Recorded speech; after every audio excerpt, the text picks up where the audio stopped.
Brain uploads, generation of robots and real humanoids, half robot, half man. The new world is There here. comes Keith Holden. The new world is here. Let's find out more. You've been looking. Hey, welcome to the big picture. Together with Arkin, we're going to look at some very topical issues. Even if you're not aware that they are topical, they are with us now. Arkin, Jason Silver, host of Brain Games for National Geographic Channel. I hate the guy, man. Do you hate him? I do hate his guts. You know why? Why? I envy him. Okay, fair comment. Okay. And I love his work. do you hate Stephen Kotler? I just met him via a video that I sent you. And in that video, I really loved their interaction, just like we have here. It was but none good of us is a scientist. Damn it. Yeah, that's a big difference. He's a New York best-selling author and a co-founder of the Flow Genome Project. And they've recently chatted about this, which Arkin said he sent me the video. I was watching it last night. What is this Genome Project? What's this about? It's about altering genomes as artists. I got that bit out of it. Right. I was really dumbstruck by the level of information that was provided there and thinking, this is available to us now? What the hell? And Lost in the moment, maybe. I was in the flow. Yeah. That's another topic that you were talking about. And this whole idea of being controlled by robots, the artificial intelligence, has taken a U-turn. We are going to be those robots. It's taken a giant leap, hasn't it? Absolutely, it has. Yeah. Even if the machines can't get the artificial intelligence, that spark of intelligence, that consciousness, we will transfer ours to them. Can I just ask you to bring something up which you were talking about earlier to me about robots making babies?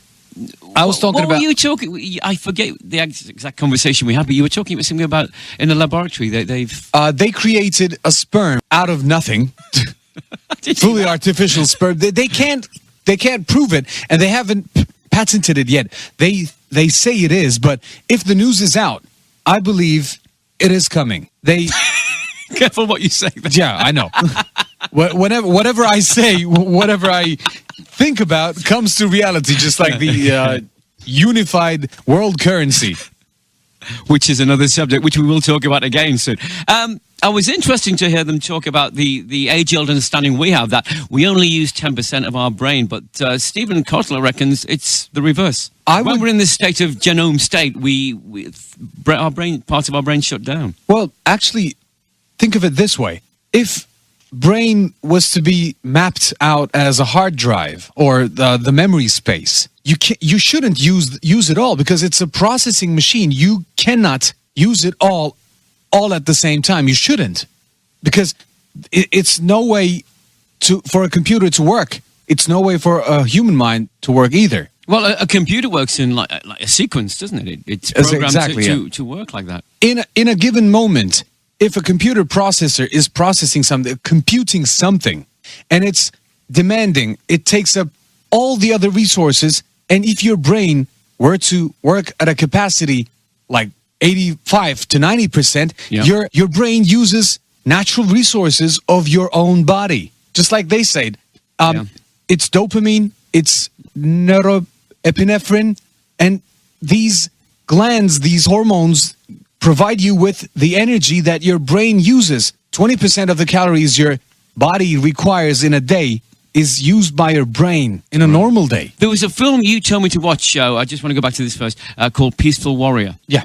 Where you get lost in the moment. You get into the moment. The Zen understanding and of everything else is shut out. Immaterial. You are in the concentrated moment. fully in that moment. The question I was going to ask you there is this something we're all capable of doing, or is it? Yes, of course. Is it maybe people who are more creative have the ability to switch this on more than say the rest of us? Are you creative as a person? Well, I'd like to think I'm creative as a person. Yeah. Does it last long? It depends. It depends. It is with bursts, right? Yeah. It comes and goes. Mm-hmm.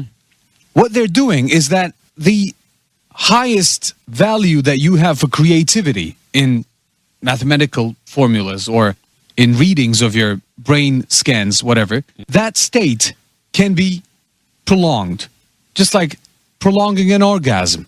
It's just like that, because orgasm is release of some chemical substance by your body, in your body, and your brain reuptakes it. Which is a very good point, because some people are very good at doing this. Other people have got no way of controlling themselves. Exactly. So once you are in the mood and once you are in that flow, it's just like having an orgasm. Again, you can work on it, Yeah. but if you're aware of your body, if you're aware of your consciousness, if you are aware, period, you can work on the precursors of that flow state, just like painting, just like playing an instrument. If you do anything creative, if you do anything at all with losing yourself in it, you know that state. You just don't know that it is called that. Watching a football game, time goes by. You don't even realize that it's 90 minutes. It just goes by. Whatever you enjoy doing, you do it with enthusiasm. Passion. And that is the flow. Yeah. Yeah. I want to, or everyone else wants to freeze that moment, because once you're consciously aware of your being at all times, and you are aware that you are in that flow at that very moment, like I am now, because I am talking to you with enthusiasm, with passion. You always do. This is what I love. And being able to be in this moment at all times, you have to be clearer than you usually are. You can access this point. You can tap into your creative side, the pool that is available for all humanity, and drain from there, or just channel from there. They are elongating or prolonging this period by inducing it chemically or by altering your brain states via electromagnetism. It's just like a wave of electromagnetism is given to your brain and you learn 3 times faster. They tested this on snipers and they realized that from novice to expert, it took 300 times less amount of work and effort and time for any student or apprentice to reach that level with that state. And again, it works. I would imagine it's down to the fact if you enjoy doing something. I mean, you can't always be in this state. If there's something you don't want to do, then you're not going to be involved in it. You're not going to your get body immersed in it. Produces enough supply for like 20 minutes or so. You can prolong this one. You can learn how to replenish better, faster, but it is still like holding your breath.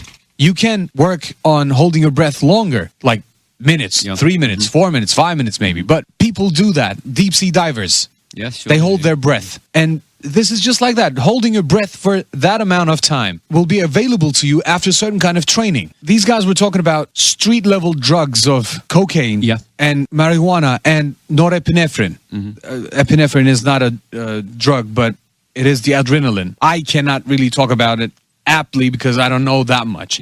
There's a certain kind of mixture, level of compound that your brain releases that doesn't poison you, but gives you this state. Gives you the high feeling, the flow feeling, but you cannot induce it chemically from chemically produced stuff that is mixed in lab glass, because it just poisons you that way. You have to produce it yourself. Okay, we all know that we can replace different parts of our bodies if we lose a finger, if we lose whatever, if we lose our hand, we can have a false hand. 50% of our bodies can never be replaced, which I was quite surprised at hearing. It surely won't be too long before we can do the whole lot, carte blanche, everything. Well, the first heartless man was made to live. Remember? Yes, yeah, I do. A few weeks ago, a man without a heart. A machine was pumping the blood and the rest of the system was just complying. If you take out everything the body provides for the brain to work, your consciousness may still theoretically be alive.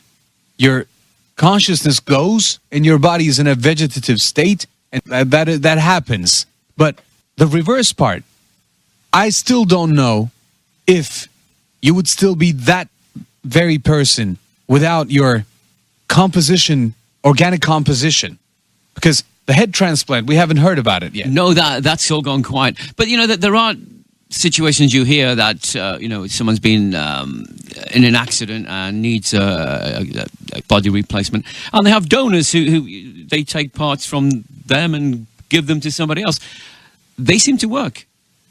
They seem that, there are situations where this goes wrong and the person sadly dies, but it seems to work with the transplant of other people's organs. But heart transplant, Heart transplants have been done quite. Christian Barnard, I think, was the first, the pioneer of this back in the late 60s. May go wrong a lot more than the other parts of the body. Oh, yeah, absolutely. Because Surely, yeah. when you are transplanted with the heart of another person, some say you receive the soul as well. That's why people have been reported to have gone through changes of personality, to have gone through changes of taste and, perception of life, and having memories as well. That's odd. Well, that would be odd. I mean, we don't know. We can only assume. But can you imagine you getting somebody else's heart and you can start remembering things they've gone through in life? Anyway, the bizarre bit about all this is that future generations will be heading for laboratories, not hospitals, to upload the manual and DIY their own operations. Surely in the future this is going to happen. Do-it-yourself surgery. If we're heading towards AI. Maybe those new generations will not be born out of a womb. Maybe they will just come out of a lab. Well, I think maybe, obviously not, they won't be born from a womb. And can you imagine replacing a scalpel with a screwdriver? I read that they produced an artificial womb as well. They produced an artificial womb. They produced an artificial sperm. Yeah. Now, all they need is the egg. And as far as we know, this hasn't been produced yet, but that's as far as we're being told. We don't know what's going on. Well, what do we know? It's also, they were saying it's believed that by 2045, which is only 30 years away, we'll be able to upload our brains, conscious being, onto a hard drive. And apparently certain parts of these programs are already available. Get our terms straight. On a silicon being, the strangeness of things. Silicon is a semiconductor. It gives you certain ability to transfer a current, and at the same time, it resists the current. That's why it heats up and can take really pretty high temperatures. That's why it's being used on processors, silicon processors. And silicon, at the same time, is one of the highest found elements in the body. I just found out. Dichotomous earth, the sand in Egypt around pyramids. It is very rich in this silicon that is edible. And once you start ingesting the silicon-rich earth that is edible, you become a better conductor yourself, and you can think faster. You can feel better. You're going to have everybody racing out to Egypt with a bucket in Spain. Good luck. Oh, what about this? Should we be scared of technology, future technology? I mean, at this rate, AI will be indestructible humans, won't they? And why keep thought processes of dead people in the living world? What purpose will that serve? We're using next century's technology with last century's energy. Are we peaking too early, do you think, here, or what? No, everything is perfect as it's supposed to be. By perfect, I don't mean it doesn't require any change or nothing at all. You just don't touch it. It is perfect. It's not that. This is the perfect environment, the perfect conditions, the perfect regulations, let's say, for a change to happen, for anything to happen. Whatever is to happen will happen this way. Because once two elements that react with each other come together and bring out fire, is it good or is it bad? Mm-hmm. Fire can cook your food or kill you. Yeah. Burn your enemies. Yeah. Burning enemies is not a bad thing. But burning your hand is a bad thing while cooking your food. And burning your food is pretty bad as well. Yeah. It's the same energy. It's exactly the same. What changes is the understanding. Whatever changes in the world, it's not physical. It's understanding that changes. All this technology, what does it do? Unless you are there to experience it yourself. I think with this technology going at this rate, we should at the same time talk about how understanding of the human race is changing as well, because we've been going through the end times, let's say, in a very peaceful manner.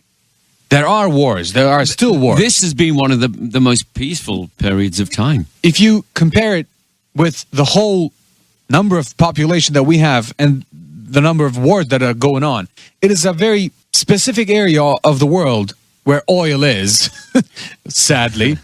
And specific nations, not nations, but countries that are fighting, not against each other, but one is invading, the other is fighting against it. Yeah. What war is there apart from civil wars? And civil wars, what are they for? Again, instigated some plots going on in a country to change natural resources, the hand of the resources. If this artificial intelligent robot humanoid actually appears, maybe it could be the end of all wars. But again, looking back at this AI, there could be a hidden agenda here. Now, are we heading for reincarnation? Will we reach the point where the dead will rise again and take on their original thought process and form through an artificial silicon body? We spoke briefly about this early before the broadcast about the world is running out of natural resources, oil, water, phosphorus, everything's on its way out and so on. Is that disastrous? If things are going the way they are,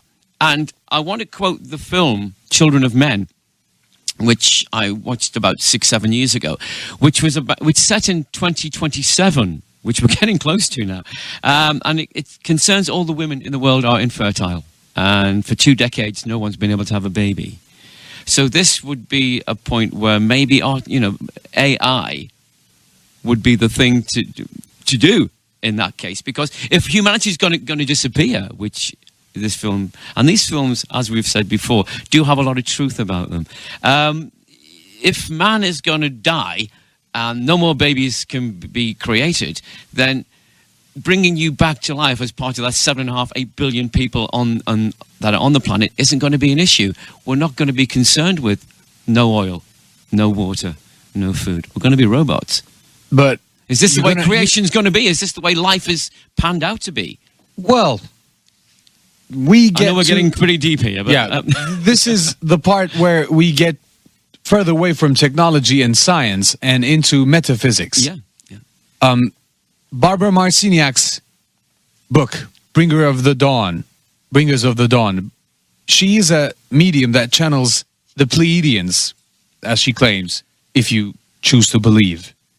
They say they are the future version of us not coming back, but communicating us from the future and telling that with the current path that we're on, we may not be able to see humanity flourish as we thought it would. And they are pretty advanced in technology, but infertile. They are us.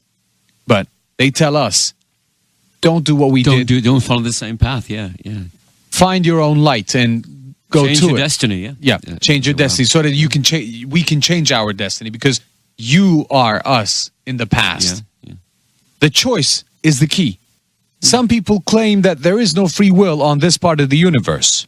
That is correct if you think you are a drug-induced coma and you are being manipulated by the powers that be. You are being controlled, mind-controlled. There is no free will, but it doesn't matter if you're mind-controlled or not. If you consent to anything by the laws, you are subject to it. Okay, so let me finish then on a thought I had.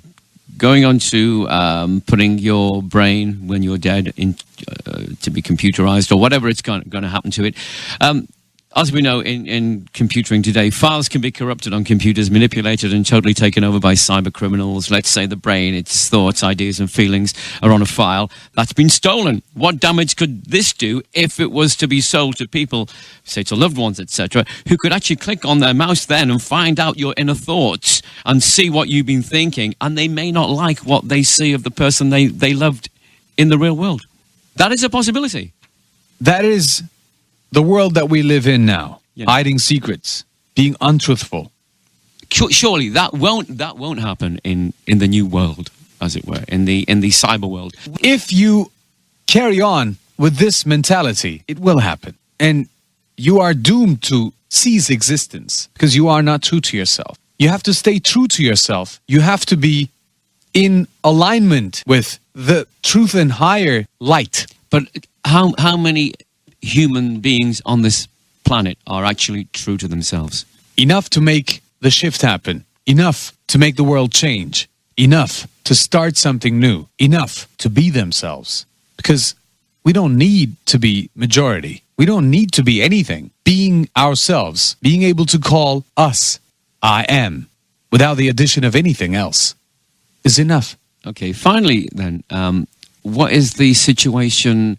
We're going to have the AI intelligence. We're going to have maybe the humans who want to go towards the technology side of things, and surely you're going to have the people who don't want to do that, who want to stay and don't want to be a part of it. What's going to happen here?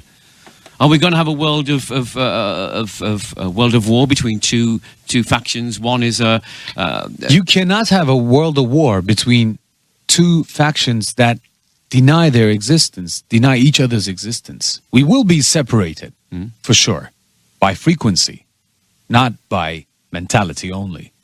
Because everything is mental. When we change the understanding, they will live in secluded cities with all the technology they want. We will live in the forest with all the technology we want. It's not going to be either technology or death. You can still take communication systems with you and work around the harmful effects of wireless energy. You can still be in alignment with nature and have technology. You can still use solar power to power up a car that has no carbon footprint. You can still use the same water, but do not touch the forests or the natural cycle of things, or do not overpopulate and try to sell stuff to people so that you don't abuse the planet you're on. The future is now.